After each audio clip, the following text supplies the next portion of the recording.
কথায় কথায় কথামৃত অনুষ্ঠানের 444তম পর্বে আপনাদের স্বাগত। আপনারা এই অনুষ্ঠান দেখছেন প্রাণারাম বাংলা ইউটিউব চ্যানেলে, যেখানে সপ্তাহের প্রত্যেক দিন সম্প্রচারিত হয় এই কথায় কথায় কথামৃত অনুষ্ঠানটি। শুরুর সময় থাকে রাত্রি 9টা, আর কোষ্ঠীপাথর প্রাণারাম ইউটিউব চ্যানেলে প্রত্যেক সপ্তাহের শনিবার সম্প্রচারিত হয় শ্রী শ্রী মায়ের কথা। শুরুর সময় থাকে সন্ধে 6টা।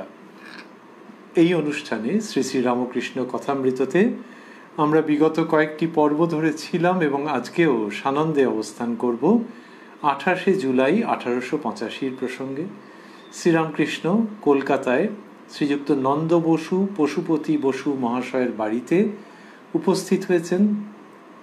তাঁদেরই সাগ্রহ প্রার্থনায় এবং ইচ্ছা অনুসারে সেখানে তিনি উপস্থিত হয়ে তাঁর স্বভাবসিদ্ধ ভঙ্গিতে অমীয় ধর্ম প্রসঙ্গ করছেন নানান কথার মধ্যে। তা নন্দ বসু মহাশয়ের খুব সুন্দর সংগ্রহ আছে ঈশ্বরীয় পটের। তো বিভিন্ন ছবি বা পট দেখতে শ্রীরামকৃষ্ণের আগমন, সেগুলি দর্শন করেছেন। তারপরে ধর্মকথা হচ্ছে অপূর্বভাবে। সেই সমস্ত কথা আমরা শ্রবণ করছিলাম গতকাল। যতটা পর্যন্ত আমরা শুনেছি তার পরের অংশে আজকে প্রবেশ করব শ্রী শ্রী রামকৃষ্ণ কথামৃততে, যার সূচনায় কথামৃতকার শ্রীযুক্ত মহেন্দ্রনাথ গুপ্ত বা শ্রীম বা মাস্টার মহাশয় উদ্ধৃত করেছেন তব কথামৃতং তপ্ত জীবনং কবিভিরীড়িতং কলমশাপহং শ্রবণমঙ্গলং শ্রীমদাততং ভুবি গৃণন্তি ইয়ে ভূরিদা জনাঃ। কথামৃতকার লিখছেন পশুপতি বসু মহাশয়ের কথা। তিনি প্রশ্ন করছেন শ্রীরামকৃষ্ণকে, লিখছেন, পশুপতি মহাশয়, এগুলো কি সত্য? স্পিরিচুয়ালিজম, থিওসফি, সূর্যলোক, চন্দ্রলোক, নক্ষত্রলোক। তখনকার বাংলায় বিভিন্ন ধর্মমত পথ প্রতিষ্ঠান, থিওসফিক্যাল সোসাইটি প্রভৃতি, সেগুলির খুব প্রচলন ছিল। তার মধ্যে বিভিন্ন ভাবনা এসছে, দর্শন চিন্তার মধ্যে তো এগুলো আছে।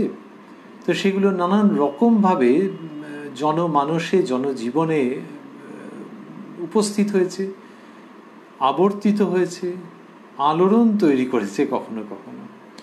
পশুপতি বসু মহাশয় এইসব জিজ্ঞেস করছেন শ্রীরামকৃষ্ণ, কিন্তু শ্রীরামকৃষ্ণের ভাব হচ্ছে যে ওইগুলির দ্বারা কি হয়, বুদ্ধিবৃত্তির অনেক চর্চা হয়।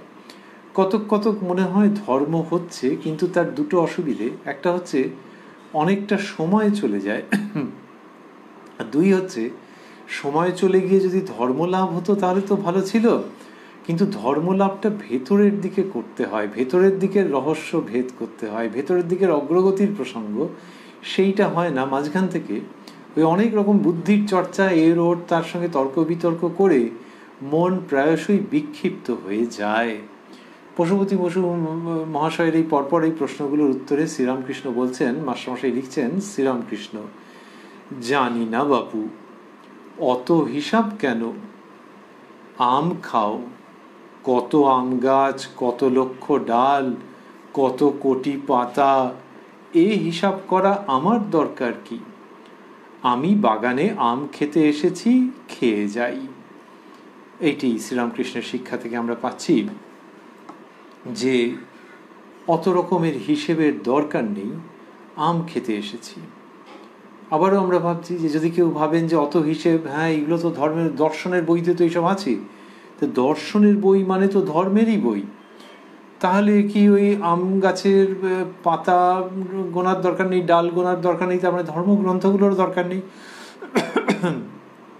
এই যে ইনি বললেন স্পিরিচুয়ালিজম, তারপর সূর্যলোক, চন্দ্রলোক, নক্ষত্র, এইসব যে বলছেন, তাহলে এগুলো তো ধর্মগ্রন্থেই পাওয়া যায়। তা সেটা যদি আম গাছের সঙ্গে ওইসব তুলনীয় হলো, তাহলে এগুলোর দরকার নেই। শ্রীরামকৃষ্ণ খুব স্পষ্টভাবে দেখাচ্ছেন যে তা কেন। শাস্ত্র পড়বে যতটুকুনি প্রয়োজন এবং যার সাহায্যে এমন কিছু পেলে যেখান থেকে ভেতরে ডুব দিতে পারবে। ডুব দিতে পারাটাই হচ্ছে দরকার, এবং ডুব দিলে তাকে পাবে। তাকে মানে কোনজনকে? এক একজনের জন্য এক এক রকম হতে পারেন। সেই একই সত্য নানা রূপে প্রকাশিত। ডুব দিয়ে তাকে পাওয়া, এইটি হচ্ছে জীবনের লক্ষ্য। আর সেইখানে যদি শাস্ত্র তোমার সহায়তা করে তাহলে করবে। এবং সেই শাস্ত্রের মধ্যেও আবার বেশি যেতে নেই। কেন বেশি যেতে নেই? তার কারণই হচ্ছে ওই গেলেই আরও অন্যান্য জায়গায় ওই শাখা প্রশাখায় লাফিয়ে লাফিয়ে যেতে ইচ্ছে হবে। বাংলায় একটি শব্দ আছে পল্লবগ্রাহিতা।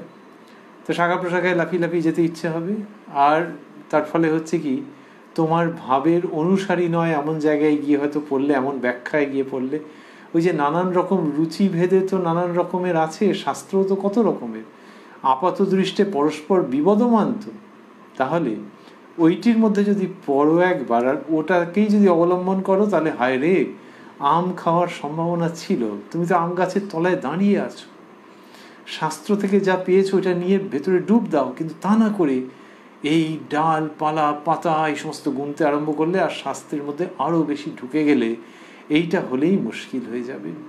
এইটা যে শ্রীরামকৃষ্ণ বলছেন, সেটি আবার শাস্ত্রের মধ্যে বিভিন্ন জায়গায় আছে, উপনিষদে এই সমস্ত কথা। শ্রীরামকৃষ্ণ সেই জায়গাটিকে চয়ন করে আনছেন যে this is the boundary condition, this is the rider, যে এইটার সম্পর্কে সচেতন থেকো। যে শাস্ত্র নিজেই সাবধান করেছেন একাধিক জায়গায়, যে অনেক শব্দ বিন্যাস বাক্য এইসব দিয়ে করলে মন বিক্ষিপ্ত হয়ে যেতে পারে। তো সেটা তো ওখানেই রয়েছে। সুতরাং শ্রীরামকৃষ্ণ যা বলছেন, যে সাবধান বাণী উচ্চারণ করছেন, সেটিও শাস্ত্রবিহিত। তো ওটা হচ্ছে ওই যে খুব বুঝে সুঝে খুব সতর্কভাবে ব্যবহার করো, ওর মধ্যে বেশি যেতে যেও না। কিছুটা বুঝে নিয়ে যেটা মন লাগছে, যেখানে মন আকর্ষণ করছে, সেইটাতে ভেতরে ডুব দাও, অন্তর্জগতে ডুব দাও। তো এইটা শ্রীরামকৃষ্ণ যে বলছেন, সেটি পশুপতি বসু মহাশয় ওইসব প্রশ্নের উত্তরে বললেন। তারপর বললেন, চৈতন্য যদি একবার হয়, যদি একবার ঈশ্বরকে কেউ জানতে পারে, তাহলে ওসব হাবজা গবজা বিষয় জানতে ইচ্ছাও হয় না। হাবজা গবজা বিষয় বললেন, অর্থাৎ ঈশ্বরীয় আনন্দের কাছে ওইগুলো আর কিছু লাগে না। তা বলছেন যে যদি কেউ ঈশ্বরকে একবার জানতে পারে, চৈতন্য যদি একবার হয়, যদি একবার ঈশ্বরকে কেউ জানতে পারে, তাহলে ওসব হাবজা গবজা বিষয়ে জানতে ইচ্ছাও হয় না। তাই এই যে বিভিন্ন লোক আছে, সেটাকেও হাবজা গবজা বলছেন। যখন হচ্ছে যে একটা বিষয়কে যখন ঠিক ঠিক জানা হয়ে যাচ্ছে, তখন যখন তার স্বরূপ জানা হচ্ছে, তখন আর বেশি জানতে ইচ্ছে করে না। এটা কিরকম? মানে তখন আর ওই বেশি ডিটেল জানতে ইচ্ছে করে না। ধরা যাক কেউ একটা কোনো রঙের জামা পছন্দ করেন, নীল রঙের জামা পছন্দ করেন, কি একটু আরো বেশি ব্রাইট, কি কেউ একটু হোয়াইটিশ জামা পছন্দ করেন, ক্রিম কালারের জামা পছন্দ করেন। এইবার রাস্তা দিয়ে লোকজন যাচ্ছেন, পুরুষ মহিলা, যার ওই রকম রঙের কিছু একটা ড্রেস আছে, বেশ ভাল লাগছে, বা সেই মানুষটা যদি এসে কথা বলেন, বা তার কোথাও গেছি, কারোর সঙ্গে আলাপ হয়েছে, ওই রকম একটা ড্রেস বেশ ভাল লাগছে, তাহলে হচ্ছে কি যে এটা ভাল লাগছে। কি দেখে ভাল লাগছে? না বাইরের দিক থেকে ওটা দেখে ভাল লাগছে। আবার কারোর আছে যে বেশ ফর্সা, তার সঙ্গে বেশ কথা বলতে ভালো লাগছে। কি কেউ বলে বেশ কালো কালো সুন্দর, চেহারাটি বেশ সুন্দর এই লোকটি বা এই মহিলাটির, আচ্ছা বেশ। তো এগুলো হচ্ছে বাইরের দিক থেকে দেখতে ভালো লাগছে। এইবার এমন হলো যদি যে কারোর সঙ্গে পরিচয় হয়ে গেল, তার ওই জামা মনোমতো নয়, যেদিন প্রথম পরিচয় হয়েছিল, তার রং আমার মনোমতো নয়।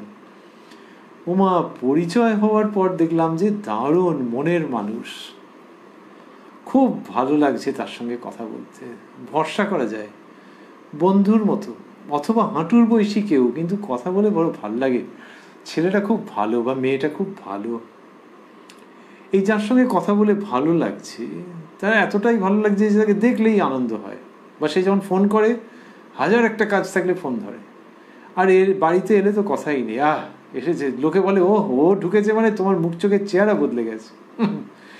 তারপরে রাত্রি হয়ে যাচ্ছে, সে বলছে যে কাকু যাই, কি কাকিমা যাই, বলে আরে বস না একটু, এরকম করছে।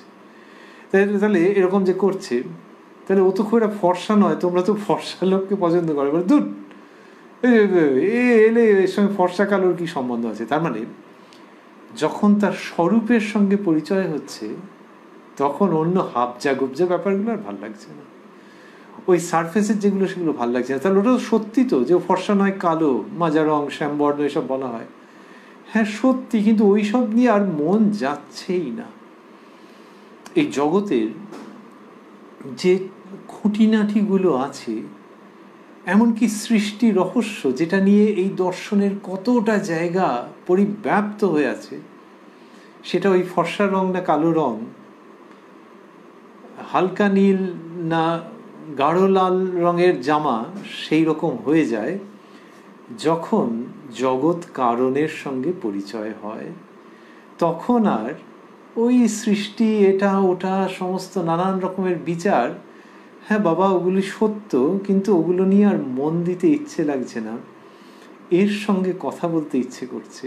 ইনি কথা বললে মনে খুব আনন্দ হচ্ছে, ঠাকুর ঘরে গিয়ে ওর দিকে তাকিয়ে থাকলে ভালো তো লাগছেই, কখনো কখনো বুকের ভেতর মোচড় দিয়ে উঠছে এবং চোখে জল আসছে। সেই তখন যদি কেউ বলে যে আচ্ছা ওনার থেকে কিরকম ভাবে জগতের সৃষ্টি হয়েছে, এবং বলে রাখো বাবা কি এখন বিজ্ঞানের ক্লাস নেবে নাকি, তখন আর ওইগুলো শুনতে ইচ্ছে করছে না। শ্রীরামকৃষ্ণ সেই সুমহান সুগভীর অনন্ত বিস্তৃত জগতে আহ্বান জানাচ্ছেন। পশুপতি বাবুর এই প্রশ্নের উত্তরে কি একটা বিশাল ক্যানভাসকে উন্মোচন করছেন তিনি। বললেন চৈতন্য যদি একবার হয়, যদি একবার ঈশ্বরকে কেউ জানতে পারে, তাহলে ওসব হাবজা গবজা বিষয় জানতে ইচ্ছাও হয় না।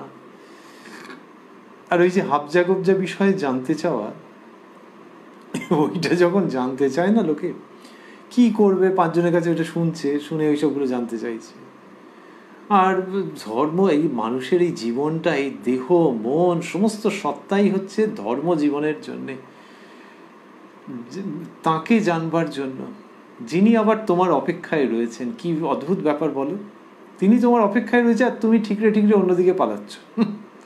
তো সেই তার সঙ্গে মিলনের জন্যই এই সমস্ত মন দেহ অন্তঃকরণ সত্তা যা তুমি বলবে, আর সেইগুলোর থেকে বেরিয়ে গিয়ে কি আজে বাজে বকর বকর করে যাচ্ছ। শ্রীরামকৃষ্ণ সেটা বলছেন যে এর কি আনসান বকছ। বলছেন বিকারের রুগী যেরকম বকে সেই রকম। সেটা কি বললেন, বিকার থাকলে কত কি বলে, আমি 5 সের চালের ভাত খাবো রে। শ্রীরামকৃষ্ণ বলছেন বিকার থাকলে কত কি বলে, আমি 5 সের চালের ভাত খাবো রে, আমি 1 জালা জল খাবো রে। বৈদ্য বলে খাবি, আচ্ছা খাবি, এই বলে বৈদ্য তামাক খায়। বিকার সেরে যা বলবে তাই শুনতে হয়। কি অসাধারণ উদাহরণ। মনে হচ্ছে যে বাড়ির দাওয়ায় বসে একটি অতি আদরণীয় পবিত্র স্বভাব সদাহাস্য কথক ঠাকুর কথা বলে যাচ্ছেন, প্রাণের কথা বলছেন, মনের কাছে যেন স্বর্গরাজ্যকে মেলে ধরছেন। শ্রীরামকৃষ্ণ বলছেন যে বিকার থাকলে কত কি বলে, আমি 5 সের চালের ভাত খাবো এইসব বলছেন। আর কবিরাজ মশাই কি করেছেন, বৈদ্য তিনি বলছেন তিনি ওষুধ প্রয়োগ করেছেন আর কি, সেদিন অপেক্ষায় আছেন যে কিওর্ড হয়ে যাবে, সেরে যাবে, আর বলছেন ও তো বলছে তো, তখন বলছেন খাবি, আচ্ছা খাবি, এই বলে বৈদ্য তামাক খায়। কি অপূর্ব বর্ণনা। এই বলে বৈদ্য অপেক্ষা করে, এই বলে বৈদ্য চুপ করে থাকে, সব বললে তো হতো, এই বলে বৈদ্য তামাক খায়। তার মানে খুব আনন্দ হচ্ছে তার, যেসব লক্ষণ আমি জানি সব কমে যাবে, সত্যি সত্যি খিদে হবে, এখন এইগুলো সব বলে যাচ্ছে। এই যে বৈদ্য তামাক খায়, কে তামাক খাচ্ছেন? শ্রীরামকৃষ্ণ। তিনি নিশ্চিন্তে আছেন যে যে কথামৃত তিনি প্রদান করছেন, প্রয়োগ করছেন জীবের কল্যাণের জন্যে, তাতে বিকার টিকারগুলো কমে যাবে। শ্রীরামকৃষ্ণ সেই প্রসন্নতায় রয়েছেন। বলছেন হ্যাঁ তিনিই তো ভবরোগ বৈদ্য। বললেন এই বলে বৈদ্য তামাক খায়, বিকার সেরে যা বলবে তাই শুনতে হয়। কারণ তখন তো নর্মাল ম্যান, তখন যদি বলে ও খুব খিদে পেয়েছে, বলে এই কে আছিস, মারবো ধরে, নিয়ে আয় এক্ষুনি খাবার। যদি বলে একটু তেঁতুল টিপে দাও, বলে এই তেঁতুল টিপে দে। আরে কতদিন ঠিক ভালোভাবে খায়নি। তা বলছেন বিকার সেরে যা বলবে তাই শুনতে হয়। কি অপূর্ব! কিন্তু তার আগে বললেন যে ওইগুলো বিকারের থেকে হচ্ছে, ওই যে সব নানান রকমের। এটা পশুপতি বাবুকে বললেন। বললে খারাপ লাগতে পারে তো, যে বিকার মানে কি বাবা, বিকার বলে দিলেন না। ওই একই কথা যখন করুণার সঙ্গে, দয়ার সঙ্গে, একান্ত স্নেহের সঙ্গে, পরম অন্তরঙ্গতার সঙ্গে উচ্চারিত হচ্ছে, তখন যাকে বলা হচ্ছে সে বোঝে, তার প্রাণ বোঝে, মন বোঝে, সব বোঝে। সেই জন্য পশুপতিবাবুর ভালো লাগছে, অন্য রকমের প্রশ্নই নেই। মাস্টারমশাই লিখছেন, পশুপতি যখন শ্রীরামকৃষ্ণ বললেন যে বিকার সেরে যা বলবে তাই শুনতে হয়, পশুপতি আমাদের বিকার চিরকাল বুঝি থাকবে, অনেকটা দুঃখের থেকে বলছেন। শ্রীরামকৃষ্ণ কেন? ঈশ্বরেতে মন রাখো, চৈতন্য হবে। বললেন যে ঈশ্বরেতে মন রাখো, চৈতন্য হবে। কেন ঈশ্বরেতে মন রাখো, চৈতন্য হবে? প্রতিটি কথা মধুময়। যে ঈশ্বরেতে মন রাখো, চৈতন্য হবে, এটি বলছেন মানে মনটা ওখানে রাখো, চৈতন্য হবে। যদি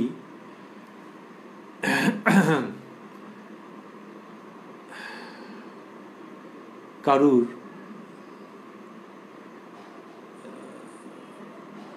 শরীরের তাপমাত্রা, উষ্ণতা বেড়ে যায় আর মাথায় জলপট্টি দেওয়া হয়, তাহলে বাচ্চা ছেলে বা মেয়ে খুব জ্বর হয়েছে, জলপট্টি দেওয়াতে মাথা ঝাঁকাচ্ছে, করছে, স্যার দাঁড়ানো না বলে জলপট্টিটা দিল, কিছুক্ষণের মধ্যে উষ্ণতা কমে গেল। তো ওইটা জলপট্টিটা দিতে পারলেই ওটা হবে, যে আগে যতই আপত্তি করুক, আর বড় বয়সে আর আপত্তি করে না যে হ্যাঁ জলপট্টিটা দেওয়া হোক। অথবা যেটাতে কিনা ভ্যাকসিনেশন যখন হচ্ছে তখন একটু পুট করে একটু লাগছে, ইঞ্জেকশন দিতে গেলে আবার অনেক সময় একটু বেশি লাগে। তো যদি ওর বাপরে লাগবে, আবার কেউ বলছে আরে একটুখানি একটু সহ্য করো না, অনেকবার তো নিয়েছো আগে ওই সব ইঞ্জেকশন, একটু সহ্য করো না, সহ্য করলো, নীলপাট করে উফ বাপরে লাগলো, কিন্তু তারপর আস্তে আস্তে আরোগ্য হয়ে গেল, শরীর বলে দিল যে ভালো আছি। এই যে একটুখানি নিজেকে ওইটার মধ্যে এনগেজ করে রাখা, যে এটার মধ্যে একটুখানি থাকা, তাহলেই কাজ হবে। শ্রীরামকৃষ্ণ বলছেন ঈশ্বরেতে মন রাখো, চৈতন্য হবে। তার মানে ওই ভ্যাকসিন নেওয়ার সময় বা অন্য কোনো ইঞ্জেকশন নেওয়ার সময় যতটুকুনি চেষ্টা করতে হয়েছে, মন রাখতে হয়েছে যে আমি লাফালাফি করবো না, তাহলে হাতে ফুটে যাবে, তো নিডল ভেঙে যাবে। সেই রকম ঈশ্বরেতে মন রাখতে গেলে অন্য জিনিসে মন টানে, তো নানান রকম জিনিসে মন টানছে, ওই রকমভাবে ছটফট করবো না, এবং তাহলে চৈতন্য হবে, রোগ সেরে যাবে। যখন ইঞ্জেকশনটা নিচ্ছে তখন কি তার চোখের সামনে দেখতে পাওয়া যাচ্ছে নাকি যে ইঞ্জেকশনের এই ক্রিয়া এবং এর ফলে শরীরের মধ্যে এই পরিবর্তন হবে? সামনে কি একটা মনিটরে বা মোবাইলের স্ক্রিনে সেই সব দেখা যাচ্ছে আর সে বুঝে যাচ্ছে? তা তো নয়। তাহলে বিশ্বাস করছে যে ডাক্তারবাবু বলেছেন, ইনি পুশ করছেন, নিশ্চয়ই উপকার হবে। সেরকম ঈশ্বরেতে মন রাখো। কষ্ট আছে, সংগ্রাম আছে, প্রায় জন্ম থেকেই বা কত জন্ম থেকে মন ছুটে যায়, কিন্তু সেখানে ঈশ্বরেতে মন রাখো রাখো রাখো রাখো, অন্যদিকে মনটাকে যেতে দিও না, ধরে রাখো, চৈতন্য হবে। কি করে হবে বলছি না, বলবো না, তোমার ওটা জানতে ইচ্ছে হবে নাকি? ঈশ্বরেতে মন রাখলেই ওটা হবে। শ্রীরামকৃষ্ণ অন্যত্র বলেছেন যে নামের বিরাট শক্তি।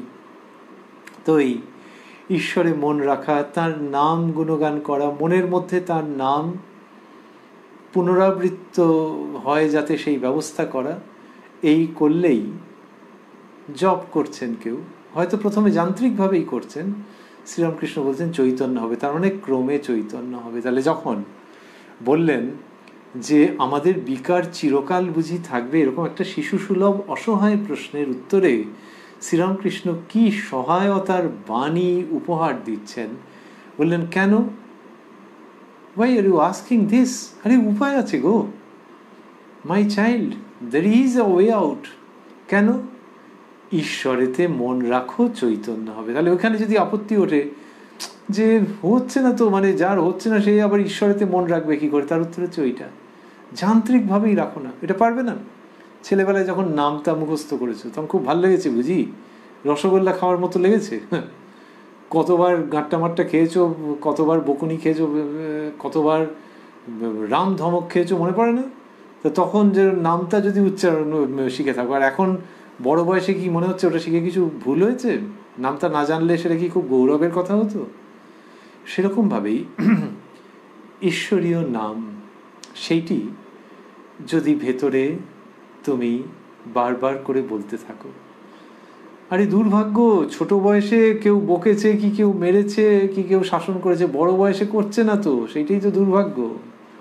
সেইখানে শ্রীরামকৃষ্ণ যেন সৌভাগ্যের সূচনা করছেন, যে ঈশ্বরেতে মন রাখো, চৈতন্য হবে।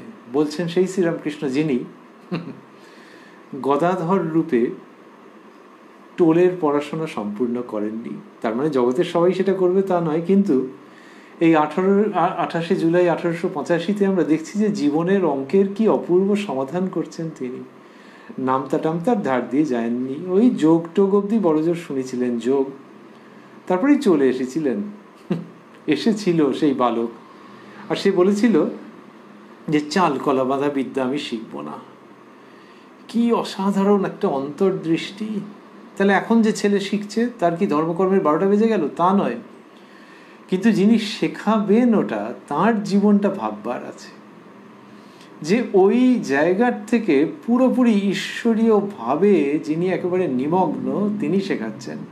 আচ্ছা, যদি শ্রীরামকৃষ্ণ অনেক পড়তেন তাহলে কি ক্ষতি ছিল? ক্ষতি কিছু ছিল না, কিন্তু পড়লে টড়লে অনেক সময় মাইন্ড কন্ডিশন হয়ে যায়, এক ধরনের একটা একটা রকমভাবে কথা বলে তো।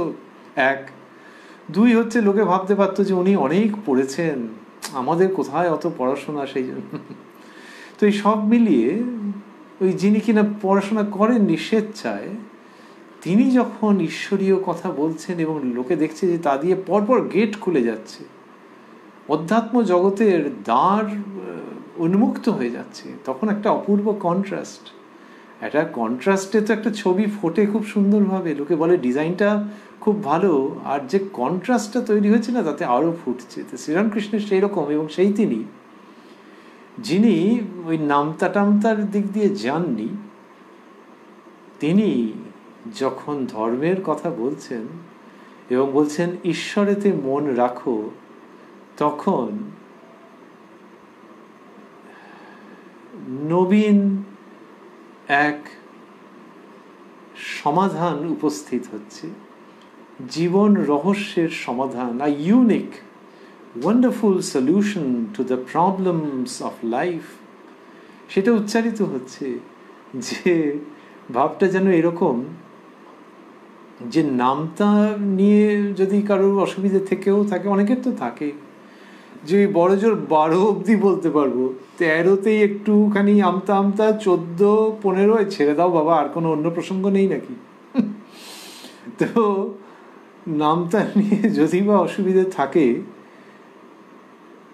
এই নাম উচ্চারণ, ক্রমাগত নাম উচ্চারণ, নামের পুনরাবৃত্তি, এটা নিয়ে যেন অসুবিধে না থাকে, সেইটার মধ্যে এই বেশি বয়সে নিজেকে নিয়োজিত করো। এই সমস্ত শক্তি দিয়ে ঈশ্বরেতে মন রাখো, তাহলে দেখবে যে কাজ হবে, কাজ হবে। বাচ্চা ছেলে হি হি করে কাঁপছে, বুঝতে পারছে না যে কি হচ্ছে। মা খেয়াল করেছেন যে এই বেরিয়ে গেছিলি তুই বাইরে, মারবো ধরে। আর শীতকাল, গেঞ্জি পরে বেরিয়ে গেছে, দেখো দেখিনি কাণ্ড। তাড়াতাড়ি একটা সোয়েটার মোয়েটার এনে গলা পর্যন্ত বন্ধ, আর সে বাবু তো এবারে মারতে যাচ্ছে মাকে। মা বলে থাম, এখানে বসে থাক। তখন চোখ দিয়ে ফোটা ফোটা জল পড়ছে, কিন্তু একখানা যা জবরদস্ত পরিয়ে দিয়েছেন না, কিছুক্ষণ বাদে বাবুর মুখে হাসি ফুটেছে। উলের জামা পরলে ওটা হবে, তুমি যতই আগে ছটফটানি যাই করো না কেন। তেমনি ঈশ্বরেতে মন রাখলে, যেভাবেই হোক না কেন, যদি মন রাখতে পারো, চৈতন্য হবে। শ্রীরামকৃষ্ণ বলছেন, কেন? ঈশ্বরেতে মন রাখো, চৈতন্য হবে। বুঝতে পারেননি পশুপতিবাবু পুরো কথাটা, একটু হাসতে হাসতে একটা কথা বলেছেন, সেটা একটু শ্রীরামকৃষ্ণ যে গভীরতায় নিয়ে যাচ্ছেন সেইখানে একটু হাস্যকর। কথাটার মধ্যে একটু বাস্তবোচিত প্রসঙ্গ আছে, কিন্তু হাস্যকর একটু। কীরকম হলো যে পশুপতিবাবু বলছেন শ্রীরামকৃষ্ণের কথার উত্তরে সহাস্যে, মাস্টারমশাই লিখছেন পশুপতি সহাস্যে, আমাদের ঈশ্বরের যোগ ক্ষণিক, তামাক খেতে যতক্ষণ লাগে সকলের হাস্য। বুঝতে পারেননি অন্যেরাও যে ওই গভীরতার জায়গা শ্রীরামকৃষ্ণ যা বলছেন, ইনি বলছেন ঈশ্বরের যোগ ক্ষণিক, তামাক খেতে যতক্ষণ লাগে।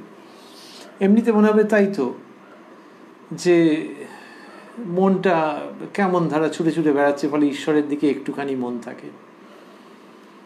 এই হচ্ছে দৃষ্টিভঙ্গির প্রসঙ্গ, যে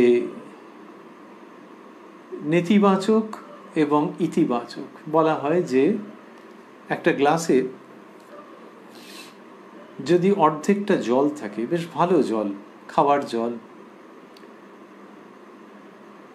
আর ধরা যাক গরমকাল, একটু তেষ্টাও পেয়েছে, 3 জন লোক আছে,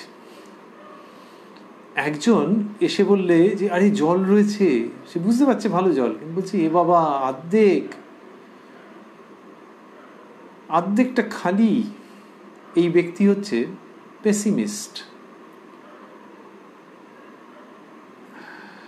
যিনি কিনা নৈরাশ্যবাদী, যে অর্ধেকটা খালি বলে কিরম মুখ গোমরা করে বসে রইল, আরে জল তো বাইরে পাচ্ছিলে না। আরেকজন তিনি অপটিমিস্ট, তিনি বললেন বাহ অর্ধেক জল আছে। তাহলে আগের জন বলেছিল এমা অর্ধেকটা খালি, সত্যি কথাই বলেছিল। আর এ বলছে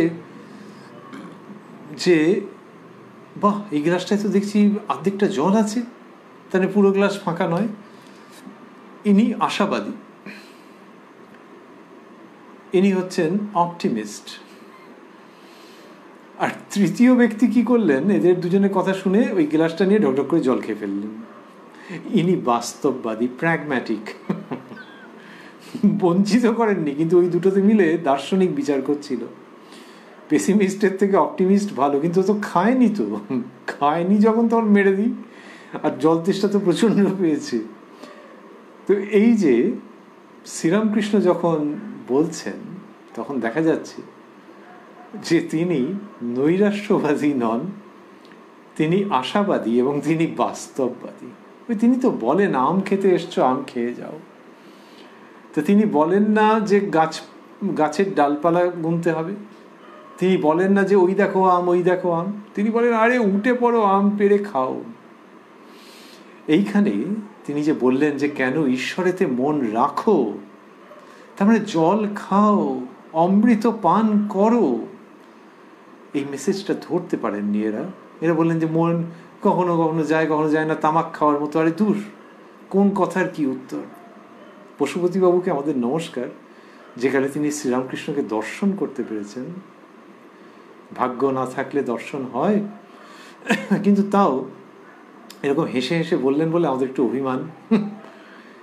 শ্রীরামকৃষ্ণকে যখন বলছেন যে আমাদের ঈশ্বরের যোগ ক্ষণিক, এটা খেতে যতক্ষণ লাগে সকলের হাস্য, শ্রীরামকৃষ্ণ তা হোক ক্ষণকাল তার সঙ্গে যোগ হইলেই মুক্তি। আহা, কি অপূর্বভাবে বললেন যে ক্ষণকাল তার সঙ্গে যোগ হইলেই মুক্তি। এই যে বলছেন, এই হচ্ছে প্র্যাগম্যাটিক। এসব তো ইংরেজি শব্দ, বাস্তববাদী। আর শ্রীরামকৃষ্ণ হচ্ছেন যে এই নরদেহে বা নারী দেহে, এই মর্ত জগতে সেই স্বর্গসুধা আস্বাদন করা। স্বর্গ মানে এক ধরনের ভোগ বোঝায়, যার আবার শেষ আছে। আমরা এই মর্ত জগতের তুলনায় স্বর্গসুধা বললাম, আসলে সেই সুধা রস শ্রীরামকৃষ্ণ প্রদান করছেন, যার কোনো ক্ষয় নেই, যার কোনো অন্ত নেই, সেটি তিনি প্রদান করছেন। এবং এখানে বললেন যে তা হোক ক্ষণকাল তার সঙ্গে যোগ হইলেই মুক্তি। তাহলে ওই যে এরা বললেন যে আমাদের ঈশ্বরের যোগ ক্ষণিক, কি বুদ্ধিমত্তা। বুদ্ধিমত্তা শব্দটাও একটু কেমন শোনাচ্ছে। কত গভীরতা শ্রীরামকৃষ্ণের উক্তির মধ্যে, যেখানে তিনি বলছেন ক্ষণকাল তার সঙ্গে যোগ হইলেই মুক্তি। তাহলে পশুপতিবাবু যোগের কথা বলেছেন ঈশ্বরের যোগ ক্ষণিক, আর ইনিও তো বললেন যে ক্ষণকাল যোগ হইলেই মুক্তি। তাহলে পশুপতিবাবুর মুক্তি হয়ে গেছে। এই যে শ্রীরামকৃষ্ণ বলছেন ক্ষণকাল যোগ, তার মানে ঠিক ঠিক যোগ। আর পশুপতিবাবু যে যোগটার কথা বলেছেন ওটা ওপর ওপর। ঘটনাটা হচ্ছে যে যদি কেউ কোনো নদীকে পবিত্র বলে গণ্য করেন, ধরা যাক মা গঙ্গাকে যিনি পবিত্র বলে গণ্য করেন, তিনি যদি গঙ্গার ধারে গিয়েই ভাবেন যে আমার সমস্ত পুণ্য হয়ে গেছে, এরকম যদি তিনি ভাবেন, তাহলে ঠিক হলো না। আর সেই যেখানে গেছেন, ধরা যাক হরিদ্বারে গেছেন, প্রচন্ড গঙ্গার কারেন্ট আছে, ভয় লাগে এক সময় যে টেনে নিয়ে যাবে না তো, আর শিকল টিকল আছে, নানান রকম। তো একজন গঙ্গার উপরে যার প্রচুর ভক্তি আছে, বিশ্বাস আছে, কিন্তু তিনি না ওইসব দেখে টেকে, তার শক্তি সামর্থ্য আছে, কিন্তু ভাবলেন গঙ্গার কাছে এসে পড়েছি, গঙ্গা দর্শন হয়েছে, তাহলেই হয়ে গেল। এটা হচ্ছে এই পশুপতিবাবুর যোগ। আর কেউ যদি একটু ভরসা করে, একটু সাহস নিয়ে গঙ্গা স্পর্শ করেন, তাহলে তার অন্য রকমের ফল ফলবে। এটা কার দিক থেকে আমরা ভাবছি? এটা ভাবছি যে যিনি বা যারা গঙ্গায় বিশ্বাস করেন যে মা গঙ্গার একটি পাবনী শক্তি আছে, তাহলে যিনি কিনা অত কারেন্টের মধ্যেও বেশ একটা শক্ত অবলম্বনকে ধরে সাহস করে ওই গঙ্গাকে স্পর্শ করলেন, ক্ষণিকের যোগ, তাতেই সব কিছু হয়ে যাচ্ছে। আবারও ভাবছি যে আমরা চাপাচ্ছি না, এটা কিন্তু উদাহরণ হিসেবে, যে যার কিনা এই ধরনের বিশ্বাস নেই তার ক্ষেত্রে এই উদাহরণ নয়, কিন্তু উদাহরণের জায়গার থেকে যদি নিই আমরা, যে আহারে একটু গঙ্গা স্পর্শ করতে পারলে না, তেমনি ওই সত্তার সঙ্গে ক্ষণিকের যোগ, এইটা যদি হয়, ক্ষণিকের যোগ হয়েছে কিনা বুঝবে কি করে? ব্যক্তি বুঝতে পারে যে এমনি ঈশ্বরীয় কথায় একটা পবিত্র বিলাস, ওই বিলাস সাংসারিক বিলাসের মতো নয়, একটা আনন্দ আছে, একটা ভালো লাগা আছে, যেটা একটু হাটকে, একটু অন্যরকম, একটু অফবিট।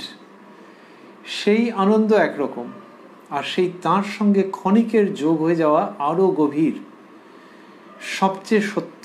সেটাতে হয়তো পুরো প্রতিষ্ঠিত থাকতে পারছো না, কিন্তু যদি একবার হয়ে যায়, শ্রীরামকৃষ্ণ সেই জায়গাটা দেখাচ্ছেন। এ অসাধারণ। পশুপতি বসু মহাশয়ের প্রশ্নের উত্তরে যখন এটা বললেন, ওই একটু মজা করে বলা, হ্যাঁ করে হাসতে হাসতে কিছুটা বলা, তো সকলে হেসে ফেলেছেন, সেইটার উত্তরে শ্রীরামকৃষ্ণ কি অমূল্য প্রসঙ্গ করছেন এবং বললেন, তা হোক, ক্ষণকাল তার সঙ্গে যোগ হইলেই মুক্তি। কি অপূর্বভাবে এটি বলছেন তিনি। অন্যভাবে ভাবতে গেলে, গঙ্গায় বিশ্বাস করেন, গঙ্গার স্পর্শে পুণ্য আছে এটি ভাবেন যে ব্যক্তি, তিনি গঙ্গার ধারে গিয়ে কেমন কেমন হয়ে গেছেন। শ্রীরামকৃষ্ণ যেন শেথ, এই শব্দটিকে তিনি ব্যবহার করতেন, যেন গুরু, যিনি যেন বন্ধু, যেন আচার্য, তিনি যেন হাত ধরে নিয়ে গিয়ে বলছেন কোনো ভয় নেই, একটু স্পর্শ করো, and what a magical wonder will happen.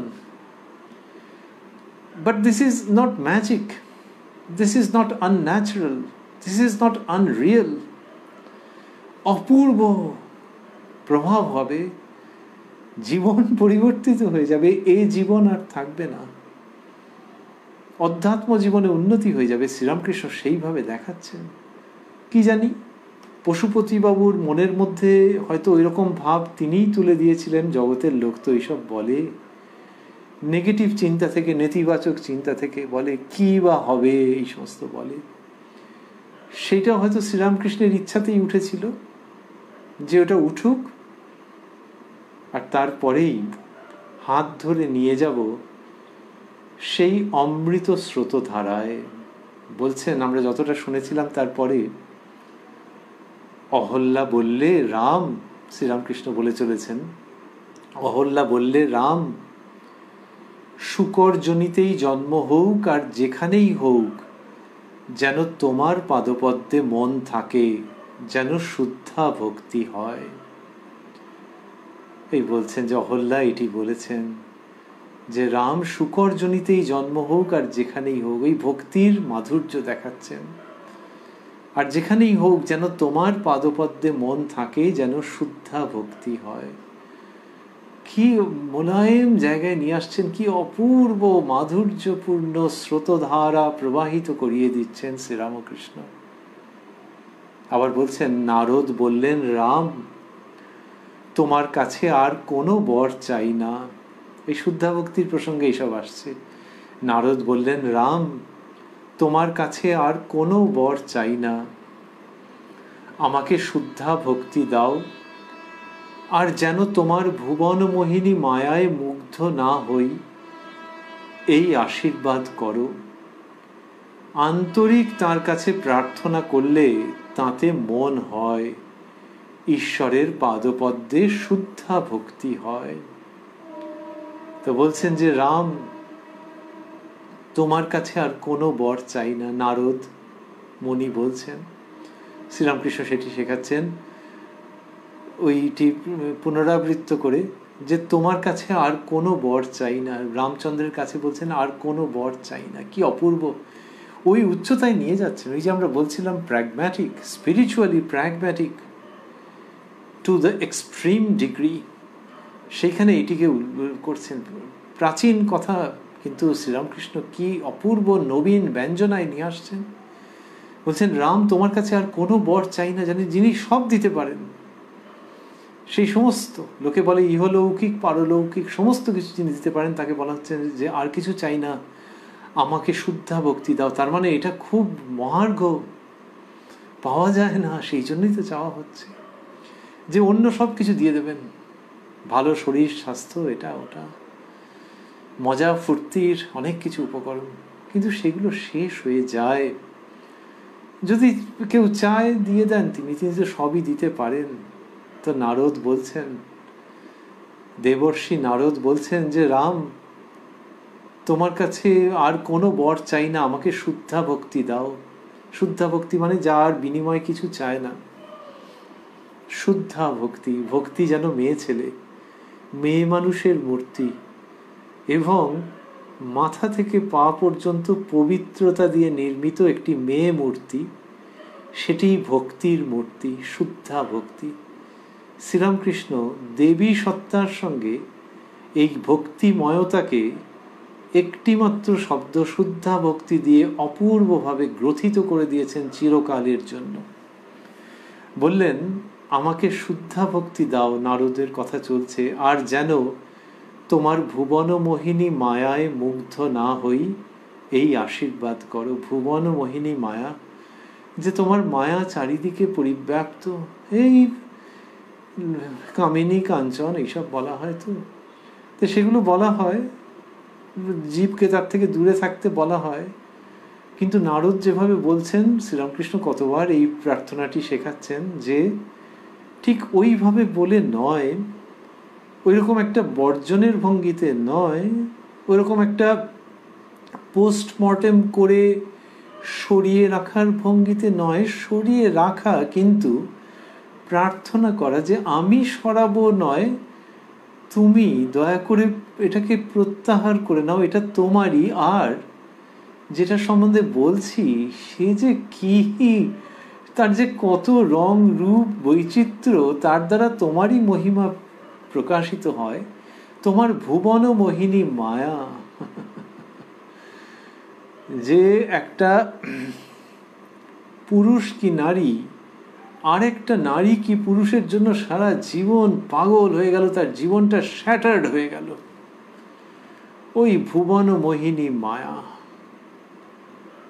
আবার ভালো হতে পারে, কিন্তু মায়ার স্বরূপ কিরকম, যে যার পকেটে পয়সা নেই, পেটে ভাত নেই, পরিবারকেও খাওয়াতে পারছে না, কোনো রকমে চলে যাচ্ছে, সে বিকেলবেলায় ঘর থেকে বেরিয়ে একটু পাড়ায় যাবে, এই সময় আকাশের রামধনু দেখে মুগ্ধ হয়ে গেল। তখন বউ ছেলে মেয়েকে খাওয়াতে পারে না ঠিক মতো, নিজের পোশাক আশাক, পুজোর সময় কি কিনবে পুজোর আগে সব ভুল হয়ে গেল, হাঁ করে রামধনুর দিকে চেয়ে রইল। ভালো না খারাপ কি জানি, কিন্তু ভুবন মোহিনী মায়া, রামধনু বেশিক্ষণ থাকে না। তেমনি ওই নানান রকমের সুখ ইত্যাদি সেগুলো থাকে না। আর রামচন্দ্রের কাছেই বলা হচ্ছে যে তোমার ভুবন মোহিনী মায়ায় মুগ্ধ না হই। ওই মুগ্ধতা, তাহলে ওই রামধনু দেখে যে ভালো লাগছে সেটা কি খারাপ? না, খারাপ কেন, কিন্তু আবার অন্যদিক থেকে দেখতে গেলে ও দিয়ে তো পেটও ভরবে না। তাহলে ওই যে ক্ষণিকের আনন্দটা যেটা পেয়েছিল, হ্যাঁ, কিন্তু কথার মধ্যে দিয়েই তো প্রকাশিত যে ক্ষণিকের আনন্দ, তাহলে ওই আনন্দ তারপরে আবার বিষাদ, আবার আনন্দ, এটা ভাল লাগে? তাই জন্যে যে তোমার ভুবন মোহিনী মায়ায় মুগ্ধ না হই, তাহলে এই মায়াকে আমার থেকে অপসৃত করো, আমার চোখের সামনে থেকে সেটি অপনয়ন করো, কিন্তু তার আগে আমি করজোড়ে ভূমিষ্ঠ হয়ে এই শব্দটা বলে নিতে চাই, হে রাম, যে ওটি তোমার ভুবন মোহিনী মায়া। গানে আছে ভুবন ভুলাইলি মা হর মোহিনী। তো তোমার ভুবন মোহিনী মায়া, এটা আমাকে বলতে দাও, ওটা তোমার প্রতি আমার স্তব, তোমার প্রতি আমার প্রণাম। আর তারপরে ওই ভুবন মোহিনী মায়াকে আমার চোখের সামনে থেকে দয়া করে অপনীত করে দাও, আর যেন তোমার ভুবন মোহিনী মায়ায় মুগ্ধ না হই এই আশীর্বাদ করো। শ্রীরামকৃষ্ণ বলছেন, আন্তরিক তার কাছে প্রার্থনা করলে তাতে মন হয় ঈশ্বরের পাদপদ্মে শুদ্ধা ভক্তি হয়। বললেন আন্তরিক তার কাছে প্রার্থনা করলে, এই পুরো প্রসঙ্গ ওইটিকে কেন্দ্র করে আবর্তিত হচ্ছে, যে একবার করে দেখো না। আন্তরিক তার কাছে প্রার্থনা করলে তাতে মন হয়, ওই যেই প্রার্থনা করবে মনটা হচ্ছে কি করে, তার মানে তিনি সাড়া দেন। এটি তো শ্রীরামকৃষ্ণ বলছেন, আন্তরিক তার কাছে প্রার্থনা করলে তাতে মন হয় ঈশ্বরের পাদপদ্মে শুদ্ধা ভক্তি হয়। এইটা শ্রীরামকৃষ্ণ নিয়ে আসছেন পশুপতিবাবুর ওই প্রসঙ্গ, ওই মন্তব্যের উত্তরে, এবং শেষে এটি বললেন যে আন্তরিক তার কাছে প্রার্থনা করলে তাতে মন হয়, এবং বললেন ঈশ্বরের পাদপদ্মে শুদ্ধা ভক্তি হয়। কি অপূর্ব জায়গায় নিয়ে আসছেন, এক একটা তুলির আঁচড়ে যেন এক একটি দৃশ্য, এক একটি স্বর্গীয় দৃশ্য, এক একটি আধ্যাত্মিক পটচিত্র তিনি নির্মাণ করে দিচ্ছেন। আমরা রয়েছি উদ্বোধন কার্যালয়ের প্রকাশিত শ্রী শ্রী রামকৃষ্ণ কথামৃতের 880 পৃষ্ঠায়, রয়েছি 28 জুলাই 1885-তে কলকাতায় শ্রীযুক্ত নন্দ বসু পশুপতি বসু মহাশয়ের গৃহে ভগবান শ্রীরামকৃষ্ণের হৃদয় উজাড় করে দেওয়া আনন্দপূর্ণ পূত সান্নিধ্যে তাঁরই কৃপা সাপেক্ষে এই অনুষ্ঠানে আপনারা আমরা আবারও মিলিত হব আগামীকাল প্রাণারাম বাংলা ইউটিউব চ্যানেলে, যেখানে সপ্তাহের প্রত্যেক দিন সম্প্রচারিত হয় এই কথায় কথায় কথামৃত অনুষ্ঠানটি। শুরুর সময় থাকে রাত্রি 9টা, আর কোষ্ঠীপাথর প্রাণারাম ইউটিউব চ্যানেলে প্রত্যেক সপ্তাহের শনিবার সম্প্রচারিত হয় শ্রী শ্রী মায়ের কথা। শুরুর সময় থাকে সন্ধে 6টা। আজকে সমাপন করতে করতে আমরা ভাবছি যে আমরা শ্রবণ করছিলাম পশুপতি মহাশয় যখন বলেছিলেন যে এইগুলি সত্য কিনা, নানান দার্শনিক প্রশ্ন। শ্রীরামকৃষ্ণ বললেন যে আম খেতে এসেছো, আম খেয়ে যাও। বললেন যে চৈতন্য যদি একবার হয়, যদি কেউ একবার ঈশ্বরকে জানতে পারে, তাহলে আর এইসব সাধারণ বিষয়ে জানতে ইচ্ছে হয় না। বললেন যে বিকারের রুগী নানান রকম বলে, বিকার সেরে গেলে তারপরে খায়। আর পশুপতিবাবু যখন বলছেন যে বিকার কি চিরকাল থাকবে, তখন তিনি বললেন তা কেন, ঈশ্বরেতে মন রাখো, চৈতন্য হবে। আর পশুপতিবাবু যখন বলছেন যে ক্ষণিক, তখন শ্রীরামকৃষ্ণ বলছেন ক্ষণকাল তার সঙ্গে যোগ হইলেই মুক্তি। এইসব কথা বললেন, এবং তারপরে অহল্যা কি বলেছেন রামচন্দ্রকে, যে প্রার্থনা করেছেন শুদ্ধা ভক্তি যেন থাকে, তার পাদপদ্মে মন থাকে। দেবর্ষি নারদ যে বলেছেন রামচন্দ্রের কাছে সকাতরে প্রার্থনা করছেন যে রামচন্দ্রের কাছে যে যেন ভুবনমোহিনী মায়ায় মুগ্ধ না হন এবং ঈশ্বরের পাদপদ্মে শুদ্ধা ভক্তি হয়, যাতে এই প্রার্থনা শ্রীরামকৃষ্ণ করেছেন। সেইগুলি শুনতে শুনতে আমরা শ্রীরামকৃষ্ণের সান্নিধ্যে থেকে ভাবছি যে এই যে অপূর্বভাবে কথামৃত তিনি বিতরণ করছেন, এই পরিবেশ, এটি কি অসামান্য। এইসব স্বর্গের বর্ণনা রয়েছে, তো বিভিন্ন চরিত্রের বর্ণনা রয়েছে, পুরাণে ইতিহাসে আছে, রামচন্দ্রের কথা আসছে, নারদ মুনির কথা আসছে, সব নানান রকম হচ্ছে। তো সেগুলো সব কোথায় কোথায় হয়েছে আমরা কি করে জানবো? কিন্তু এই যে অহল্যা বললে রাম, সে তো কবেকার কথা। নারদ বললে রাম, তা সেটা কবে কোথায় হয়েছে আমরা কি করে বলবো? কিন্তু মানে সেগুলি তো আমাদের এমনি সাধারণ বুদ্ধির অগম্য। কিন্তু আমরা দেখছি উত্তর কলকাতায় বলরাম বসুর বাড়ির অনতি দূরে নন্দ বসু, পশুপতি বসু মহাশয়ের বাড়ি। এ তো একেবারে চেনা জানা পরিবেশ, যেন মনে হচ্ছে সেইখানে শ্রীরামকৃষ্ণ তাঁর দিব্য কান্তি যেন সমগ্র শরীর দিয়ে আনন্দোজ্জ্বল জ্যোতি বিচ্ছুরিত হয়, অথচ দেখতে সাধারণ মানুষের মতো। সেই আনন্দ, সেই ঔজ্জ্বল্য নিয়ে শ্রীরামকৃষ্ণ অবস্থান করছেন। তাই ওই যে অতীতে যা যা হয়ে গেছে সেগুলিকে আমরা পুনরায় পাচ্ছি, তাদের প্রসঙ্গে পাচ্ছি, এবং অবশ্যই শ্রীরামকৃষ্ণ আরও যা যা বলছেন, অজস্র ধারায় তার শ্রীমুখ থেকে যে কথামৃত উচ্চারিত উৎসারিত হচ্ছে, তার মধ্য দিয়ে মনে হচ্ছে ওই যে বললেন না পশুপতিবাবু যে সূর্যলোক, চন্দ্রলোক, নক্ষত্রলোক, এগুলো তো বলেছেন। আর কারুর দেহান্ত হলে একটা শব্দ বলা হয়, সেটি রামকৃষ্ণ ভাবধারার মধ্যে আছে।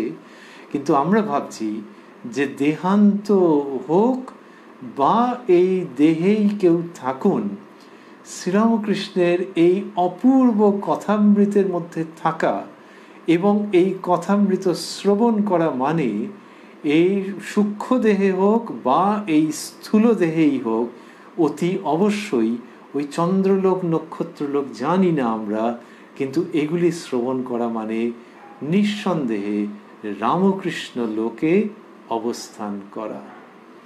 ওং নিরঞ্জনং নিত্যম অনন্ত রূপং ভক্তানুকম্পা ধৃত বিগ্রহং বৈ ঈশাবতারং পরমেশমিড্যং তং রামকৃষ্ণং শিরসা নমামঃ।